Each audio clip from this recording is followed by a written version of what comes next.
তো ভিউয়ার্স কেমন আছেন সবাই? আশা করি সবাই ভালো আছেন। তো আরো একটি নতুন ভিডিওতে আপনাদেরকে স্বাগতম। আজকের ভিডিওতে আমি আপনাদের যে কোনো ওয়াটের এলইডি আপনারা 3 ওয়াট থেকে শুরু করে যে কোনো ধরনের এলইডি এই এই সহজ সার্কিটটির মাধ্যমে খুব সহজেই ব্যবহার করতে পারেন এবং অল্প খরচে এই সার্কিটটি আপনারা নিজেরা বাসায় তৈরি করে নিতে পারবেন। তো চলুন তাহলে দেরি না করে আজকের ভিডিও শুরু করা যাক।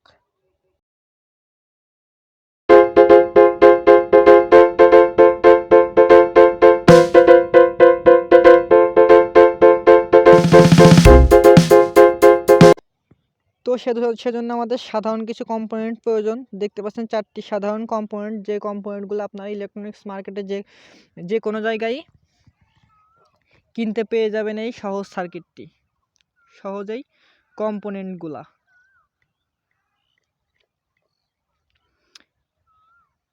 তো আমাদের সার্কিটটি তৈরি করতে এই সাধারণ কিছু কম্পোনেন্টই প্রয়োজন। প্রথমে আমাদের প্রয়োজন একটি 105 400 ভোল্টের একটি নন পোলার ক্যাপাসিটর। এটিকে নন পোলার বলার কারণ এটির কোনো পোলারিটি নেই, অর্থাৎ নেগেটিভ পজিটিভ নেই।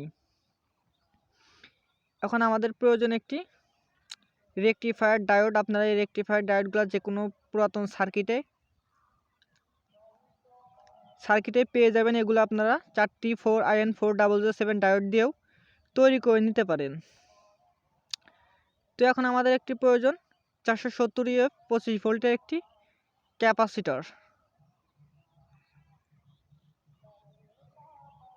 470 UF 25 ভোল্টের একটি ক্যাপাসিটর। তো ক্যাপাসিটর প্রয়োজন এবং আমাদের প্রয়োজন একটি 1 মেগা ওহমের রেজিস্টার। তো এই 4টি কম্পোনেন্টই আমাদের সার্কিটটি তৈরি করতে প্রয়োজন। তো বুঝতেই পারছেন কতটা সহজে আপনার এই সার্কিটটি কত অল্প খরচে তৈরি করে নিতে পারেন।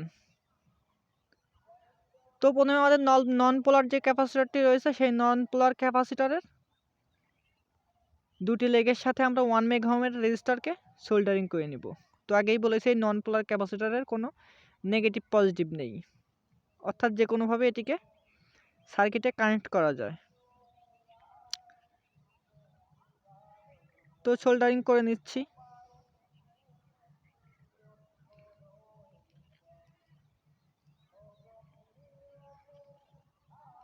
তো যারা এখনো গ্যাজেট মেকিং বাংলা ইউটিউব চ্যানেলকে সাবস্ক্রাইব করেননি অবশ্যই সাবস্ক্রাইব করবেন, এবং যারা চ্যানেলটিকে আগে থেকেই সাবস্ক্রাইব করেছেন তাদেরকে অসংখ্য ধন্যবাদ।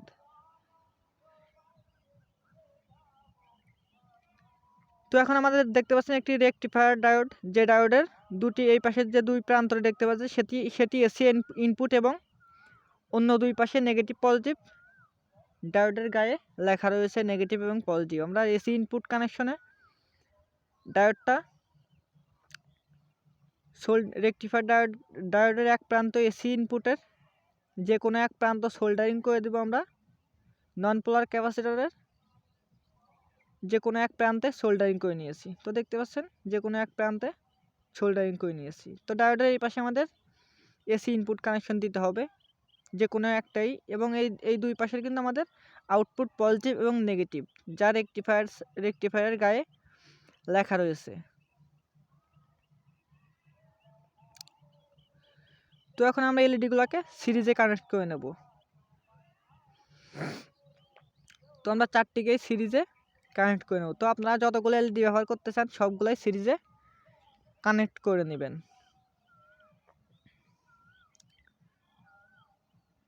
তো দেখতে পাচ্ছেন সিরিজে কানেক্ট করে নিচ্ছে। এখন নেগেটিভটা আমরা রেকটিফায়ার ডায়োডের নেগেটিভে সোল্ডারিং করে নেব।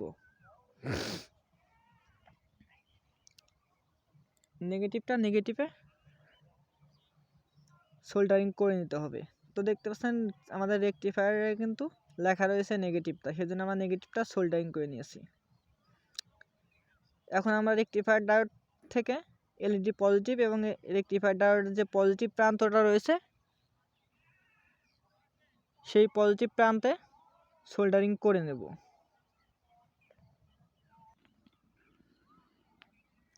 তো খুব সুন্দর করে আমরা সোল্ডারিংগুলো করব, এবং খেয়াল রাখবেন একটা সাথে যেন আরেকটা নেগেটিভ এবং পজিটিভের যেন একসাথে লেগে না যায়। এখন আমাদের ক্যাপাসিটরটা দেখতে পাচ্ছেন, ক্যাপাসিটরের যে সাদা অংশটি সাদা রয়েছে এরকম অংশ সেটি নেগেটিভ, এবং অন্য যে পাশের যে কোনোটা রয়েছে ওইটা কিন্তু পজিটিভ, এবং নেগেটিভ এবং পজিটিভ অনুযায়ী আমরা ক্যাপাসিটরটিকেও ডায়োডের নেগেটিভ এবং পজিটিভে সোল্ডারিং করে নেব। তো এটুকু কাজ করে নিলে কিন্তু আমাদের সার্কিটটা রেডি। এখন আমাদের শুধু AC 200 ইনপুট কানেকশনের জন্য একটি প্লাগ কানেক্ট করে নিতে হবে, যেটির সাহায্যে আমরা এটিকে AC 220 ভোল্ট ইনপুট দিতে পারবো। তো সেজন্য আমাদের প্রথমে AC ইনপুটে আমাদের প্রথমে যে প্লাগটি রয়েছে, প্লাগের যে কোনো এক প্রান্ত আমাদের কানেক্ট করতে হবে নন পোলার ক্যাপাসিটরের এই প্রান্তে।